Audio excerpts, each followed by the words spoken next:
और ब्रेक के बाद आपका फिर से स्वागत है। और अब खबर उत्तर प्रदेश से है, जहां नेपाल सीमा से सटे जिलों में अवैध निर्माण और बिना मान्यता प्राप्त मदरसों के विरुद्ध अभियान के तहत कार्रवाई रविवार को भी जारी रही। अभियान के तहत अब तक श्रावस्ती में सबसे अधिक 68 अवैध मदरसों को सील कर दिया गया है, जबकि महाराजगंज में 34 और सिद्धार्थनगर में 17 अवैध धार्मिक स्थल और मदरसे पाए गए हैं। अवैध निर्माण पर कार्रवाई, 68 मदरसे सील, बुलडोजर से हटाया जा रहा अतिक्रमण। उत्तर प्रदेश की योगी आदित्यनाथ की सरकार राज्य की नेपाल सीमा पर अतिक्रमण और अवैध कब्जे को लगातार हटा रही है। नेपाल सीमा पर कार्रवाई करते हुए योगी सरकार ने दर्जनों मदरसों को सील कर दिया है। कई मदरसों का कब्जा हटा भी दिया गया है। कुछ मस्जिदों पर भी कार्रवाई हुई है। यह कार्रवाई पीलीभीत जिले से लेकर सिद्धार्थनगर तक हो रही है। सूत्रों के अनुसार नेपाल सीमा के 15 किलोमीटर के दायरे में अतिक्रमण को चिन्हित कर उसे सील किया जा रहा है। नोटिस देने के बावजूद कब्जा न हटाने वालों पर बुलडोजर भी चल रहा है। श्रावस्ती जिले में 68 मदरसे सील हो चुके हैं। प्रशासन ने इसके साथ ही 164 मदरसों से कब्जा खाली करवा लिया है। एक अवैध मजहबी स्थल के ऊपर भी कार्रवाई की गई है। कई मदरसों को लगातार नोटिस भी भेजे जा रहे हैं। इस बीच श्रावस्ती में विदेशी फंडिंग से संचालित एक अवैध मदरसे का पता चलने पर प्रशासन ने त्वरित कार्रवाई करते हुए मदरसे को सील कर दिया और मदरसे की फंडिंग की जांच की बात कही।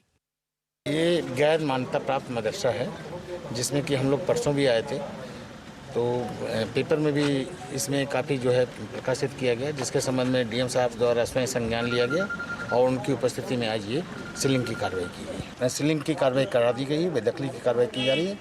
न्यायालय से आदेश होने के बाद उस पर जो है बेदखली कार्रवाई। इसके अलावा सिद्धार्थनगर जिले में भी नेपाल सीमा से सटे इलाकों में अतिक्रमण पर कार्रवाई हो रही है। सिद्धार्थनगर जिले में शोहरतगढ़ तहसील क्षेत्र के पिपरा गांव में एक खलियान की जमीन पर अवैध रूप से बने मदरसे पर बुलडोजर की कार्रवाई की गई। प्रशासन ने 625 अवैध स्थायी और अस्थायी अतिक्रमण चिन्हित किए हैं। बहराइच में भी 6 मदरसे सील किए गए हैं, जबकि 384 अतिक्रमण के मामले चिन्हित किए गए हैं। वहीं बलरामपुर जिले में 16 अवैध मदरसे बंद करवाए गए हैं। इसके अलावा 18 और भी मजहबी स्थल चिन्हित किए गए हैं। इन पर भी कार्रवाई की जा रही है। एक ईदगाह पर भी कार्रवाई जारी है। कई जगह पर बलरामपुर के भीतर बुलडोजर भी चला है। महाराजगंज में अवैध मिले 34 मदरसों को नोटिस भेजा गया है और 2 पर बुलडोजर भी चलाया गया है। पीलीभीत में भी 7 मदरसों को नोटिस भेजा गया है। यहां 77 अवैध मजहबी स्थलों को भी चिन्हित किया गया है। गौरतलब है कि उत्तर प्रदेश की लंबी सीमा नेपाल से लगती है। ऐसे में अतिक्रमण और अवैध कब्जे को अनदेखा न करते हुए अब प्रशासन ने कड़ाई शुरू कर दी है और पिछले कई दिनों से कार्रवाई जारी है। ब्यूरो इनपुट के साथ आशुतोष शुक्ला की रिपोर्ट, डीडी न्यूज। तो इस तरह के अवैध मदरसों और अवैध अतिक्रमण पर लगातार जो बुलडोजर एक्शन है वो जारी है उत्तर प्रदेश में। हमारे साथ हमारे सहयोगी आशुतोष शुक्ला ग्राउंड जीरो पर मौजूद हैं। लखनऊ से इस वक्त वो हमारे साथ लाइव जुड़ चुके हैं। आशुतोष, स्वागत आपका। और इन कार्रवाइयों से आशुतोष ये बात तो बिल्कुल स्पष्ट है कि चाहे वो अवैध अतिक्रमण हो या फिर अवैध मदरसे हों, योगी सरकार अब बख्शने के मूड में नहीं है। उस पर कार्रवाई की जा रही है और आने वाले दिनों में भी कार्रवाई की जाएगी। देखिए असीम, बड़ा ही आश्चर्यजनक है कि बीते इतने सालों से एक लंबी और खुली हुई सीमा पर किसी भी सरकार ने ध्यान नहीं दिया और किस तरीके से न केवल इंक्रोचमेंट हुआ है, न केवल मदरसे खोले गए हैं, बल्कि देश के अराजक तत्वों को जो है वहाँ पर शरण भी दी जाती रही है। और ये काफ़ी शांत इलाका दिखाई देता है और कारण उसका साफ है कि तमाम बार ऐसा हुआ है कि जब आतंकियों ने या बाहर से घुसपैठियों ने इस सीमा का इस्तेमाल किया है और ये सीमा सरकार की नज़र में ना आए, इसलिए जो है हमेशा इसको शांत रखने का प्रयास किया गया है। बीते लगभग 1 हफ्ते तक मैं ग्राउंड जीरो पर मौजूद था। मैंने वहाँ पर पता किया तो तमाम सारे मदरसे संचालित थे, तमाम सारी मस्जिदें संचालित थीं, लेकिन जब प्रशासन वहाँ पर पहुँचा तो कोई भी अपना दावा कागज़ नहीं पेश कर पाया। और यही कारण है कि श्रावस्ती ज़िले में आज लगभग आधा दर्जन मदरसों को बुलडोज कर दिया गया, गिरा दिया गया है। और ये कार्रवाई लगातार वहाँ पर जारी है, सर्वे का काम लगातार जारी है। और जो भी सीमा के 15 किलोमीटर के निकट में जो भी अस्थाई अस्थाई या धार्मिक या मदरसा किसी भी तरीके का अतिक्रमण दिखाई देगा, सरकार उनको गिराने के पूरे तरह से मूड में है।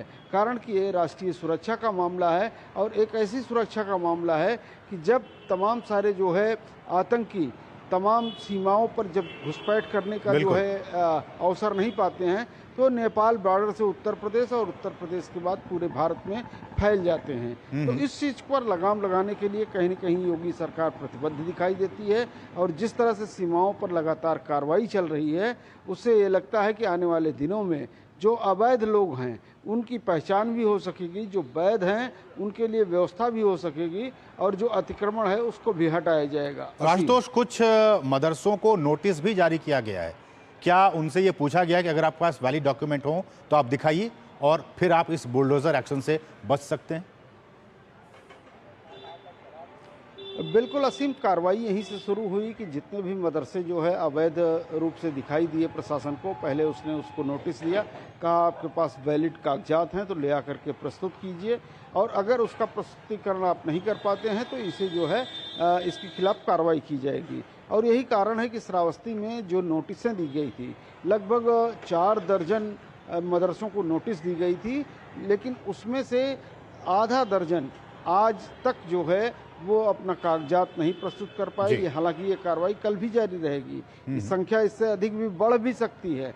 आधा दर्जन उन मदरसों को जो है न केवल सील किया गया था बल्कि अब उनको जो है गिरा भी दिया गया है। असीम, ऐसे में ये भी खबर आई आशुतोष और आपके ही हवाले से कि कुछ ऐसे भी मदरसे हैं या फिर एक मदरसा जिसका निर्माण फॉरेन फंडिंग से हुआ है, माने उसमें विदेशी पैसे का इस्तेमाल किया गया है, ये भी खबर आई और उसको सील भी किया गया। असीम, देखिए 2 तरह की कार्रवाई होती है। अभी जो भी कार्रवाई वहाँ पर चल रही है 2 स्तरों पर चल रही है। एक राजस्व विभाग की कार्रवाई चल रही है जिसमें अतिक्रमण है या नहीं है इसकी पहचान की जा रही है और दूसरी शिक्षा विभाग की है जिसमें अल्पसंख्यक कल्याण विभाग जो है लगा हुआ है कि वो हमारी तय शिक्षा नीति के अनुकूल जो है वहाँ पर शिक्षा दे रहा है या नहीं दे रहा है। लेकिन तीसरा और सबसे महत्वपूर्ण जो है जो जांच होनी चाहिए वो पुलिसिया जांच होनी चाहिए, जो इन्वेस्टिगेशन का विषय है कि किस तरीके से विदेशी फंडिंग के माध्यम से पीलीभीत से लेकर के महाराजगंज तक का जो बॉर्डर है केवल एक वर्ग के लोगों ने किस तरीके से कब्जा किया उसको और किस तरीके से वहाँ पर मदरसे खोले, किस तरह की फंडिंग आती है और कैसे वो चलते हैं जब सरकार से मान्यता प्राप्त नहीं है, कोई सहायता नहीं है, उनकी स्थिति ऐसी नहीं है कि वो उसको मदद करके चला सकें, तो फंडिंग आखिर कहाँ से आ रही है, ये जांच का विषय है और निश्चित रूप से आने वाले दिनों में इसकी जांच होगी भी। एक आखिरी सवाल आशुतोष की सिक्योरिटी के लिहाज से, सुरक्षा के लिहाज से बॉर्डर का इलाका, ये तमाम जिले बॉर्डर के इलाके और आपने कहा कि पोरस है, वहां से आप आ सकते हैं और देश विरोधी गतिविधियों में आप शामिल हो सकते हैं, इसलिए ये कार्रवाई, ये बुलडोज एक्शन कितना जरूरी था? देखिए, अभी तक तो कोई ऐसी कार्रवाई ही नहीं हुई थी। पूरी तरह से खुली हुई सीमा का मतलब था कि खुली हुई सीमा आम आदमी के लिए भी थी, आतंकी के लिए भी थी, अराजक तत्वों के लिए भी थी। लेकिन पहली बार ऐसा हो रहा है कि आतंकी और अराजक तत्वों को रोकने के लिए जहाँ पर वो शेल्टर पाते हैं, जहाँ पर वो जो है तमाम सारी सुविधाएं पाते हैं, उन सबको चिन्हित करके और अब धीरे धीरे उस पर कार्रवाई की जा रही है। तो निश्चित रूप से जो है जो उत्तर प्रदेश के माध्यम से पूरे देश में घूम करके तमाम सारी कार्रवाइयाँ होती हैं, आतंकी घटनाएं होती हैं या आपराधिक घटनाएं होती हैं या तस्करी की घटनाएं होती हैं, उन सारी चीज़ों को जो है रोक पाने में कहीं न कहीं सरकार सफल होगी।